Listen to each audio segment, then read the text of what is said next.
ये 3 लिवर्स यानी कलेजी आप स्क्रीन पर देख सकते हो। इसमें से एक है हेल्दी इंसान का लिवर, दूसरा है एक शराबी इंसान का लिवर, और ये आखिरी वाला जो सबसे ज्यादा डैमेज्ड है, ये है एक नॉर्मल नॉन अल्कोहलिक इंसान का लिवर। एक बहुत बड़ा मिथ फैला हुआ है। लोगों को ऐसा लगता है कि जस्ट बिकॉज वो शराबी नहीं है या एकदम ना के बराबर ही ड्रिंक करते हैं तो उनका लिवर सेफ है, बट सच्चाई इससे कोसों दूर है। New research reveals an alarming finding in India. Liver disorders are reaching epidemic proportions in the country. 1 in every 3rd Indian is suffering from fatty liver disease. It could be any of us. 35% of our children, or 1 out of 3 children in India, are afflicted with some form of liver disease. India की top medical body AIIMS के एक report में यह सामने आया कि आज India में लगभग 40% लोगों का लिवर ऐसा दिखता है, इंक्लूडिंग उनका जिन्होंने शराब को तक हाथ नहीं लगाया है। इसे कहते हैं स्टीएटोटिस। जस्ट इमेजिन, हर 10 में से 4 लोगों के लिवर का यह हाल हो गया है। इसे जल्दी रोका नहीं गया तो यह लिवर ऐसे से ऐसा बन जाएगा जो है स्टेज 4 सिरहोसिस। देखो, 1990 से 2017 तक 195 कंट्रीज के हेल्थ रिकॉर्ड्स पर एक रिपोर्ट बनाया गया जिसमें यह पता चला कि सारी लिवर की बीमारियों के केसेस में अल्कोहल तो सिर्फ 2% केसेस के लिए ही जिम्मेदार था। लिवर एक इतना इग्नोर्ड ऑर्गन है कि कईयों को तो यह सुनकर भी शौक लगेगा कि यह अकेला ऑर्गन हमारे शरीर में 500 से भी ज्यादा वाइटल यानी इंपॉर्टेंट फंक्शंस को हैंडल करता है। यह हमारे दिमाग के बाद दूसरे नंबर पर आता है और आइडल स्टेट में पोटेंशियली दिमाग से भी ज्यादा कैलोरीज कंज्यूम कर लेता है। लिवर हमारे शरीर का वो चौकीदार है, वो साइलेंट रक्षक है जो हर दिन 24 घंटे बिना कोई रेस्ट के 1000+ लीटर्स ब्लड को फिल्टर करता है, और वो भी बिना आपको महसूस तक हुए। और इसीलिए इसकी सेहत अक्सर नजरअंदाज हो जाती है जब तक कोई सीरियस प्रॉब्लम ना हो जाए या एक साथ 100 बीमारियों का बॉम्ब ना फूटे। पता है, अगर आपके चेहरे की चमक चली गई है या आपकी स्किन हेल्दी नहीं है, आपको कांस्टेंट लेजीनेस या थकावट फील होती है, आपके बाल समय से पहले सफेद हो रहे हैं, head pain, body pain, bloating से लेकर diabetes, cholesterol, weight gain, chronic inflammation और हाइपरटेंशन, इन्हें हम डायग्नोज तो इजीली कर लेते हैं, लेकिन कभी इनके रूट कॉज को क्वेश्चन नहीं करते, जो कि एक स्ट्रॉन्ग चांस है आपके लिवर से जुड़ा हो सकता है। क्योंकि पूरी दुनिया में लिवर की बीमारियों की वजह से जितनी भी मौतें हो रही है, उन सब में सिर्फ इंडिया अकेला ऑलमोस्ट 20% कंट्रीब्यूट करता है। और इंडिया की मेडिकल इंडस्ट्री का हाल तो आपको पता ही है। प्रिवेंशन नहीं, बस क्योर पर फोकस किया जाता है, क्योंकि हेल्दी लोगों से आखिर पैसे थोड़ी ना बनते हैं। So first of all, our healthcare system isn't healthcare, it's sick care. I think doctors always used to be looked up to once upon a time. All they care about is number of beds, average revenue per bed, occupancy. सब standard hospital का हुआ है, वहाँ पे भावना ये होती है कि भाई कैसे भी करके मरीज पकड़ो, ऑपरेशन कर दो। और इसीलिए हमें खुद ही अपनी हेल्थ को प्रायोरिटी बनाकर सही नॉलेज लेना होगा, जो कि मैं पूरी कोशिश करूंगा इस वीडियो में आपको देने की, सारे रिसर्च लिंक्स के साथ जो डिस्क्रिप्शन में मिल जाएंगे। अपने लिवर को डिटॉक्सिफाई करने से लिटरली आपकी लाइफ चेंज हो सकती है, कॉस्मेटिकली और फंक्शनली दोनों तरह से। तो चलिए समझते हैं कैसे। यह है हमारे लिवर की जिंदगी का एक नॉर्मल सा दिन। किसी भी समय, किसी भी पल इस पर नजरें डालो तो ये एक चीज में नॉन स्टॉप लगा रहता है, blood filtration. On an average her minute 1 litre से भी ज्यादा ब्लड। लिवर काफी यूनिक है क्योंकि अनलाइक अदर ऑर्गन्स इसे 2 जगहों से ब्लड सप्लाई मिलता है। 75% ब्लड पोर्टल वेन के जरिए, जो ये देखिए हमारे पेट, पैंक्रियास और इंटेस्टाइन्स यानी कि आंतों से आता है, और जो खाने में मिले एब्जॉर्ब्ड न्यूट्रिशन लिवर में ट्रांसपोर्ट करता है। तो यहां पर पॉइंट टू नोट ये है कि आप जो कुछ भी खाते हो, जो कुछ भी पीते हो, वो आपके लिवर से होकर ही निकलता है। अब बाकी का 25% ब्लड लिवर को डायरेक्टली हार्ट से मिलता है। ये देखिए हेपेटिक आर्टरी के जरिए। इसे आप लिवर का पावर केबल भी समझ सकते हो, क्योंकि इसी के जरिए इसे हार्ट से ऑक्सीजन वाला ब्लड मिलता है। अब यहां पर पॉइंट टू नोट ये है कि आप जो भी हवा सांसों के जरिए अंदर लेते हो, उस हवा में जो भी केमिकल्स ऑक्सीजन के साथ लंग से होकर हार्ट के इसी हेपेटिक आर्टरी के जरिए लिवर में एंटर करते हैं। यानी कि कोई भी चीज आपके बॉडी में कहीं से भी घुसे, उसे लिवर से होकर ही गुजरना पड़ता है। और फिर फाइनली ये दोनों लिवर के पाइप्स, पोर्टल वेन और हेपेटिक आर्टरी से आता ब्लड मिक्स होकर कुछ पतले से ब्लड वेसल्स, साइनसॉइड्स के जरिए लिवर के अंदर चले जाते हैं।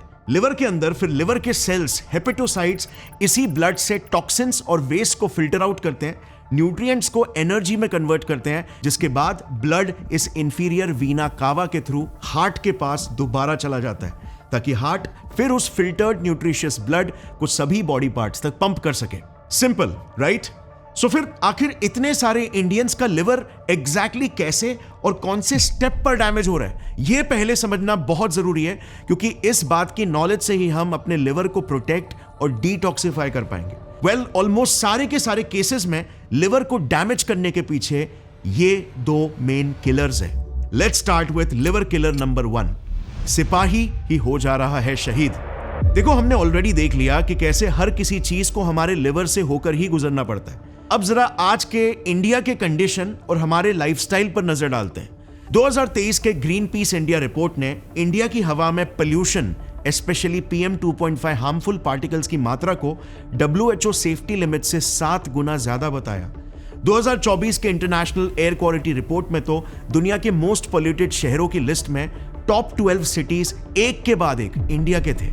अब ये एक बड़ी गलतफहमी है कि एयर पोल्यूशन तो सिर्फ हमारे फेफड़ों को ही डैमेज करता है, मगर पोल्यूटेड हवा के जरिए कई सारे केमिकल्स और टॉक्सिन्स, जैसे ये सारे VOCs यानी वॉलेटाइल ऑर्गेनिक कॉम्पाउंड्स, जो ये सारे केमिकल्स हैं, फिर एरोमेटिक हाइड्रोकार्बन्स जो ये टॉक्सिन्स हैं, और ये सारे हैवी मेटल्स तक हमारे शरीर में घुस जाते हैं। याद है, जैसे हमने जाना था हेपेटिक आर्टरी के जरिए, जिन सब को प्यूरिफाई करने का लोड लिवर पर ही आता है। ये रिस्क कहीं ज्यादा बढ़ जाता है अगर आप किसी हाईवे, रोड या इंडस्ट्रियल एरिया के करीब रह रहे हो तो, या फिर कोई ऐसा काम करते हो जिसमें केमिकल एक्सपोजर है, जैसे पेंटिंग, फर्निशिंग, पॉलिशिंग एटसेट्रा।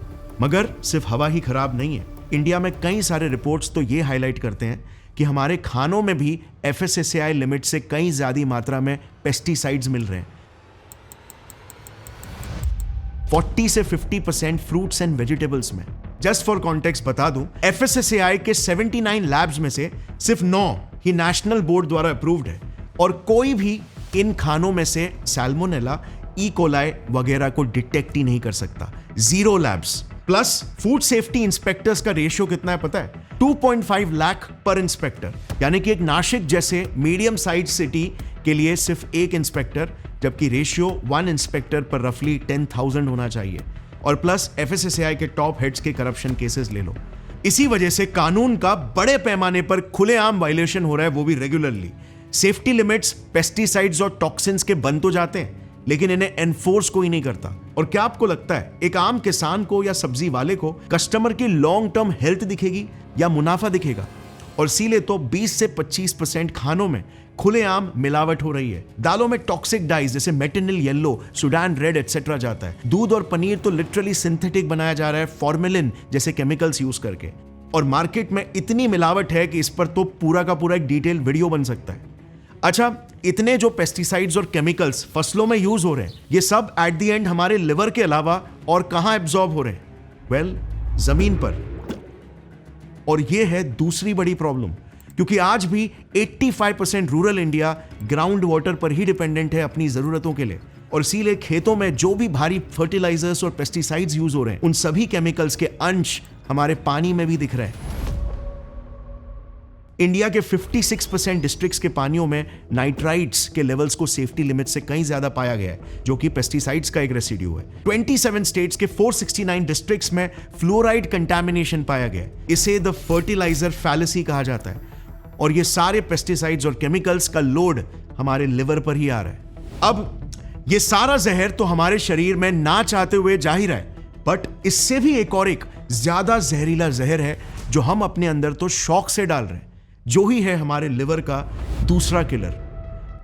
हमने एम्स की रिपोर्ट देखी थी ना कि 40% लोगों का लिवर आज ऐसा हो गया है, और अगर रोका नहीं जाए तो जल्दी ऐसा हो जाएगा। इसे कहते हैं स्टीएटोटिस या फिर स्टेज 1 फैटी लिवर, और ये एक बड़ी लाइफस्टाइल बीमारी बन चुकी है। जरा ये रिपोर्ट देखना। हैदराबाद जैसे सिटी में 80% IT प्रोफेशनल्स को ये लाइफस्टाइल बीमारी हो रही है, जिसमें से मेजॉरिटी को कोई आइडिया ही नहीं है कि ऐसा क्यों और कैसे हो रहा है। दूसरी बात, आप कितने इंडियंस में ये पॉट बेलीज देखते होगे ना?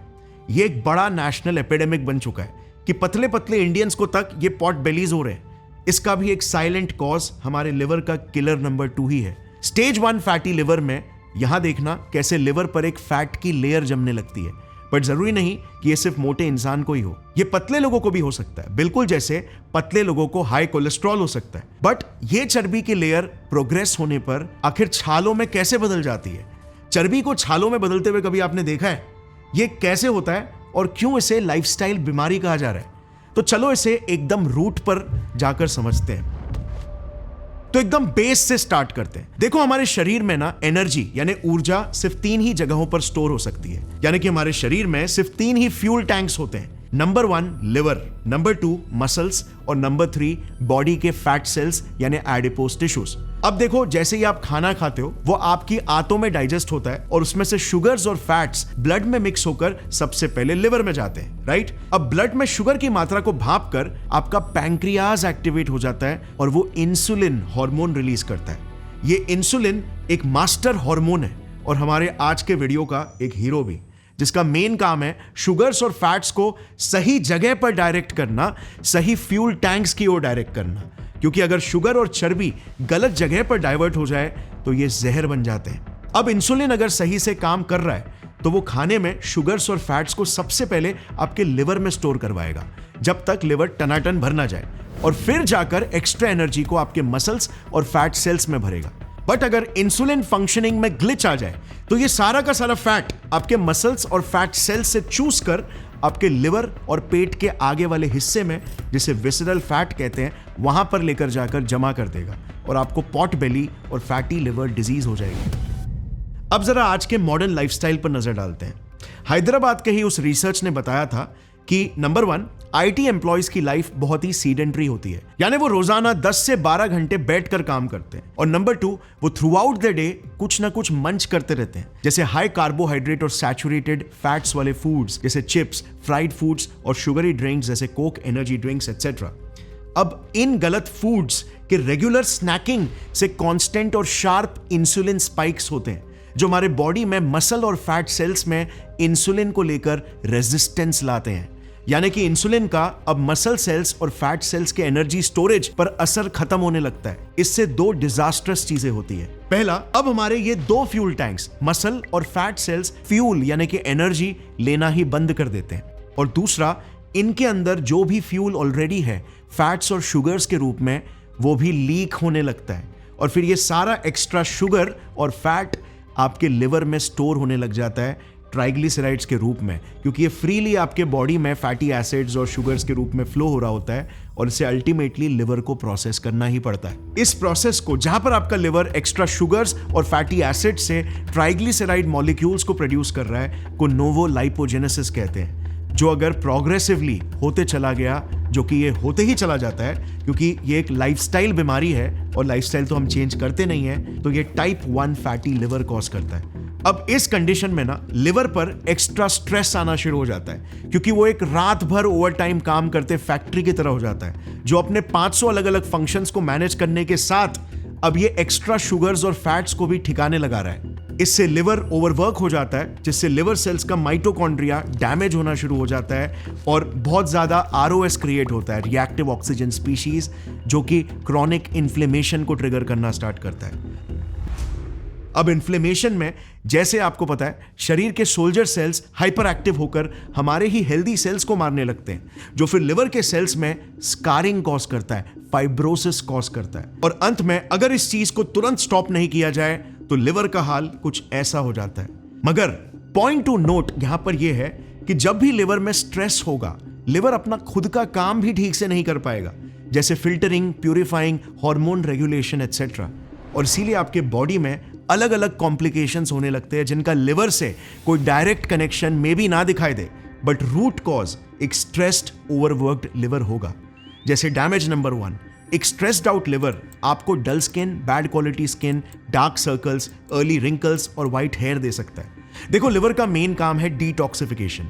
अब डिटॉक्सिफिकेशन का मतलब जो भी हार्मफुल टॉक्सिन्स शरीर में एंटर कर लेते हैं, जैसे मान लो हाई AQI की वजह से अंदर पोल्यूशन सूंघ लिया या फिर खाने में कोई मिलावटी केमिकल खा लिया, तो लिवर उन टॉक्सिन्स को अपने एंजाइम्स के जरिए ब्रेक डाउन करके बॉडी के बाहर एक्सक्रीट करवा देता है। सो फिल्ट्रेशन का मतलब मेटाबॉलिज्म ऑफ टॉक्सिन्स। मगर अगर लिवर स्ट्रेस्ड आउट है तो यही टॉक्सिन्स आधे अधूरे ब्रेक डाउन होकर उल्टा और ज्यादा टॉक्सिक बाय प्रोडक्ट्स बन जाते हैं, इन्हें हम ROS यानी रिएक्टिव ऑक्सीजन स्पीशीज कहते हैं। ये बेसिकली सुइसाइड बॉम्बर्स की तरह होते हैं जो आपके स्किन पे, आपके ब्लड में, आपके हेयर के मेलानोसाइट्स में, जो कि बालों को काला रंग देते हैं, हर जगह पर जाकर चिपकने लगते हैं और उन पर ब्लास्ट हो जाते हैं और उनकी एजिंग को एक्सेलरेट करते हैं। इसे ऐसे समझो कि अगर आपके गाड़ी का इंजन ही खराब है, जैसे हमारे केस में लिवर, तो अंदर पेट्रोल डालने पर काला धुआं ही बाहर निकलेगा जो पोल्यूशन और डैमेज कॉज करेगा। यही ROS हमारे शरीर के अंदर पोल्यूशन और डैमेज कॉज करता है। सेकेंडली, लिवर ग्लूटाथायोन नाम का एक मास्टर एंटीऑक्सीडेंट भी प्रोड्यूस करता है जो इसी पोल्यूशन को यानी कि फ्री रेडिकल्स को as a second layer defence break down करता है। लेकिन अगर लिवर कॉम्प्रोमाइज्ड है तो यही ग्लूटाथायोन ना के बराबर ही प्रोड्यूस होगा और रिएक्टिव ऑक्सीजन स्पीशीज को कोई नहीं रोक पाएगा। और इसीलिए आपने देखा होगा जो लोग अक्सर स्मोकिंग करते हैं या अल्कोहल पीते हैं या पोल्यूशन में घूमते हैं, उनकी स्किन समय से पहले डल और बूढ़ी दिखने लगती है। डैमेज नंबर 2, एक कॉम्प्रोमाइज लिवर कोलेस्ट्रॉल को बढ़ाकर दिल की बीमारियों का रिस्क सीधा डबल कर देता है। क्या आपको पता है लिवर इकलौता ऐसा ऑर्गन है जो हमारे शरीर का 80 से 90% कोलेस्ट्रॉल प्रोड्यूस करता है और बाकी का हमें फूड से मिलता है। अगर लिवर कॉम्प्रोमाइज की वजह से कोलेस्ट्रॉल के लेवल्स बढ़ गए तो ये हार्ट में जगह जगह पर ब्लॉकेजेस कॉज करते हैं। डैमेज नंबर 3, लिवर बाइल नाम का एक yellow green digestive liquid produce करता है जो फैट्स को डाइजेस्ट करने में जरूरी है। बाइल ब्लड से एक्स्ट्रा कोलेस्ट्रॉल को भी साफ करता है और साथ ही टॉक्सिन्स को भी निकालकर ब्लड को प्यूरिफाई करता है। यही बाइल का प्रोडक्शन अगर अफेक्ट हुआ तो अगेन कोलेस्ट्रॉल बढ़ने लगेगा, फैट्स डाइजेस्ट नहीं होंगे और ब्लड में इंप्योरिटीज खुलेआम घूमेंगे और सेल्स और ऑर्गन्स को डिस्ट्रॉय करेंगे। बिलीरुबिन एक टॉक्सिन है जो बॉडी में प्रोड्यूस होता है जब ओल्ड रेड ब्लड सेल्स मरते हैं। बाइल इसी बिलीरुबिन के लेवल्स को भी मैनेज करता है, वरना अगर बिलीरुबिन की मात्रा शरीर में बढ़ गई तो eyes, skin, urine dark yellow हो जाएगी, जिस कंडीशन को जॉइंडिस कहते हैं। डैमेज नंबर 4, वीक लिवर का सीधा लिंक है हाइपरटेंशन यानी कि हाई ब्लड प्रेशर और एंडोथेलियल डैमेज से, यानी कि ब्लड वेसल्स का अंदर से ही डैमेज होना और उनमें क्रैक्स आ जाना। ये बॉडी में क्रॉनिक इन्फ्लेमेशंस कॉज करता है। डैमेज नंबर 5, अगर आप बहुत ही जल्द थक जाते हो या वेट तेजी से बढ़ जाता है या घट जाता है तो ये थायराइड की प्रॉब्लम की निशानी है जो कि लिवर से भी लिंक्ड हो सकता है। हमारा थायराइड ग्लैंड थायराइड हार्मोन जरूर प्रोड्यूस करता है, मगर ये 90% इनएक्टिव वर्जन T4 यानी थायरोक्सिन होता है जो लिवर और किडनीज में मेजरली जाकर वहां पर एक्टिवेट होता है, यानी कि एक्टिव फॉर्म में कन्वर्ट होता है, जो कि T3 है, ट्राइयोडोथायरोनाइन। 2020 के एक रिसर्च ने बताया, जैसे आप टेबल में भी देख सकते हो, कि लिवर डिजीज पेशेंट्स में फ्री थायराइड हार्मोन की क्वांटिटी लो हो जाती है, जिससे थायराइड रिलेटेड कॉम्प्लिकेशंस देखने मिलते हैं। ये सब तो सिर्फ कुछ ही कॉम्प्लिकेशंस है जो हमने डिस्कस किए। ऐसे अनगिनत कॉम्प्लिकेशंस हो सकते हैं जो कि लिवर के 500 प्लस फंक्शन से जुड़े हैं। मगर आपके दिमाग में अब डेफिनेटली ये सवाल आ रहा होगा कि पता कैसे लगाया जा सकता है कि हमारे लिवर की हेल्थ कैसी है, क्या वो अच्छी है या फिर वो खराब हो रही है? कौन से टेस्ट है जो इफेक्टिवली हमारे लिवर की प्रॉपर हेल्थ को बता सकते हैं?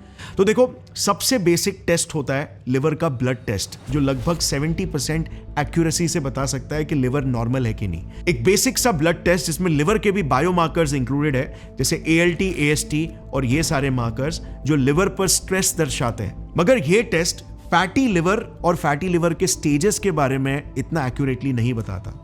उसके लिए आपको अल्ट्रासाउंड टेस्ट करवाने होते हैं, जिसमें फाइब्रोस्कैन सबसे ज्यादा एक्यूरेट है, 90 से 95% एक्यूरेसी के साथ। ये टेस्ट एग्जैक्टली फैटी लिवर का स्टेज बता सकता है और ये भी बता सकता है कि लिवर में स्कार टिश्यूज या फिर फाइब्रोसिस तो होना स्टार्ट नहीं हो गए। बेसिकली ये लिवर का पूरा स्ट्रक्चरल एनालिसिस कर सकता है। ये दोनों टेस्ट काफी होने चाहिए आपको अपने लिवर के बारे में एक डिटेल्ड आइडिया देने के लिए।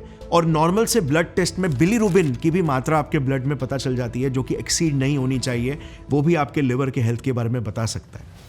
अब फ्रेंड्स, जैसे कि आपने वीडियो में पहले देखा, हम चारों ओर से टॉक्सिन से घिरे हुए हैं और इसी वजह से हमें लिवर प्रोटेक्शन को एक बड़ी प्रायोरिटी बनानी ही चाहिए, जो कि एक्चुअली में इतना मुश्किल नहीं है। बस आपको कुछ प्रोएक्टिव बदलाव लाने होंगे। मैं आपको ऐसे पावरफुल और इफेक्टिव डिटॉक्सिफिकेशन टेक्निक्स बताऊंगा जो 100% रिसर्च बैक्ड है। ये इतने पावरफुल है कि ये विद इन अ वीक आपके लिवर के लोड को 50% कम कर सकते हैं, लिवर के सारे टॉक्सिन्स को फ्लश आउट करके। इससे आप अपने एनर्जी लेवल्स में और अपने हेल्थ में लॉन्ग लास्टिंग बदलाव एक्सपीरियंस कर पाओगे। तो देखो, लिवर की बेस्ट बात क्या है पता है? लिवर इकलौता ऐसा ऑर्गन है जिसे अगर 70% भी काट दिया जाए ना, तो वो दोबारा से रीजनरेट हो जाएगा। इतनी चमत्कारी इसकी हीलिंग पावर है। और आपके शरीर में एग्जैक्टली एक ऐसी ही चमत्कारी हीलिंग पावर है, एक ऐसा बटन है जिसे अगर आपने दबा दिया तो बॉडी में डिटॉक्सिफिकेशन और हीलिंग चालू हो जाता है। इस बटन का नाम है ऑटोफेजी। सो हमारे हर एक सेल में ना एक छोटा सा हिस्सा होता है जो कि एक भट्टी की तरह होता है, एक फर्नेस की तरह, जहां पर हमारे सेल्स अपना सारा कचरा एक साथ जला देते हैं। इस पार्ट को कहते हैं लाइसोसोम। अब ऑटोफेजी शब्द में ऑटो का मतलब होता है खुद को और फेजी का मतलब है खाना, यानी कि खुद को ही खाना। इसमें सेल्स अपने अंदर के टॉक्सिन्स, वेस्ट्स और फैट्स को एक बड़े से पैकेट में भर के, जिसे ऑटोफेजिसोम कहते हैं, को लाइसोसोम्स में जलाने के लिए भेज देते हैं, जहां पर उन्हें या तो डिस्ट्रॉय कर दिया जाता है या फिर रिसाइकल कर दिया जाता है। अब सैकड़ों रिसर्चर्स के हिसाब से यही ऑटोफेजी लिवर डिटॉक्सिफिकेशन का रामबाण इलाज है। जैसे ये देखना, चाहे टॉक्सिन्स का एलिमिनेशन हो, फैट का क्लियरेंस हो या इवन फॉल्टी माइटोकॉन्ड्रिया को एलिमिनेट करना हो, ऑटोफेजी हर प्रकार का डिटॉक्सिफिकेशन करता है। Interesting right? सो ऑटोफेजी का बटन आखिर दबाया कैसे जाता है? वेल, इसका एक ही जवाब है, बॉडी को कंट्रोल्ड स्ट्रेस देना, स्ट्रेस का ट्रिगर देना। अब इसके कुछ लिमिटेड पावरफुल तरीके हैं जिन्हें हम डिस्कस करेंगे, starting with one of the most powerful one, जो है fasting for at least 15 to 18 hours. Fasting में बेसिकली लिवर अपना सारा ग्लाइकोजन यूज कर लेता है और मजबूरन फैट सोर्सेस को एनर्जी के तौर पर यूज करना स्टार्ट कर देता है। लिवर सेल्स में एक स्ट्रेस रिलेटेड ऑटोफेजी का पैथवे, जो कि AMPK पैथवे, वो भी ट्रिगर हो जाता है, जो डिटॉक्सिफिकेशन का प्रोसेस शुरू कर देता है। नंबर 2, रेगुलर एक्सरसाइज का स्ट्रेस भी बहुत ही स्ट्रांगली लिंक्ड है ऑटोफेजी के साथ। अच्छा, फास्टिंग और ऑटोफेजी दोनों इंसुलिन सेंसिटिविटी को भी नॉर्मलाइज करते हैं, जिससे डिटॉक्स के साथ फैटी लिवर रिवर्स और साथ में वेट मैनेजमेंट भी होता है, क्योंकि ओबेसिटी काफी स्ट्रांगली लिंक्ड है फैटी लिवर डिजीजेस के साथ। अब इंटरेस्टिंग चीज ये है कि कार्डियो एक्सरसाइजेस तो अच्छे हैं ही, बट मसल बिल्डिंग एक्सरसाइजेस भी एक्सट्रीमली पावरफुल है लिवर से स्ट्रेस निकालने के लिए। जितना ज्यादा आपका मसल मास होगा उतना अच्छा, क्योंकि याद है मसल्स खुद ग्लूकोज को स्टोर करते हैं और उन्हें फैट्स के रूप में लिवर में स्टोर करने से रोकते हैं। सो इसे अगर एक प्रैक्टिकल रूटीन बनाना हो तो बेसिक सा रूटीन कुछ ऐसा दिखेगा। Early morning 8 AM 1 hour cardio plus weight training exercise at least 4 to 5 days a week। फिर आपने सुबह के 10 बजे ब्रेकफास्ट कर लिया, जिसमें एक medium carb high protein diet preferable है। बेसिकली कार्बोहाइड्रेट्स को 150 से 200 ग्राम्स तक लिमिट करना है आपको थ्रू आउट द डे, और शुगर्स को स्पेशली सिर्फ 20 से 25 ग्राम तक। इसका ट्रैकिंग करना स्टार्ट कर दो और आप सरप्राइज हो जाओगे हम इंडियंस अनजाने में खानों में कितना ज्यादा कार्बोहाइड्रेट्स खा लेते हैं। ट्रैकिंग इज द की, क्योंकि हमारा बॉडी हाई कार्ब डाइट्स के लिए बना ही नहीं है। अब अगर लेट्स से आपको स्ट्रॉन्ग डिटॉक्स के साथ वेट लॉस भी करना है, तो कुछ समय के लिए आप कीटोजेनिक डाइट को भी फॉलो कर सकते हो, सिर्फ टेम्पररीली, हाँ, क्योंकि ये सस्टेनेबल नहीं है। मगर पेलियो या Mediterranean diet format with limited sugar and carbs हमारा आइडियल डाइट है। इस पर मैंने एक डिटेल वीडियो ऑलरेडी बनाया है कि हम इंसानों को प्रकृति ने एक्चुअली में क्या खाने के लिए बनाया है, वो सारे फूड्स आपके लिवर के लिए हेल्दी होंगे। उस वीडियो का लिंक यहां पे मिल जाएगा, जो आप इस वीडियो के बाद देख सकते हो।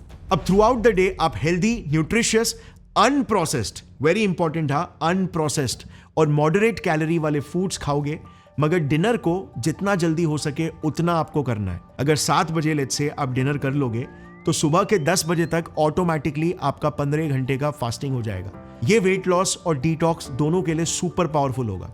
अच्छा, अब आप अपने डाइट में और अपने ईटिंग हैबिट्स में कुछ सिंपल से एडिशंस कर सकते हो।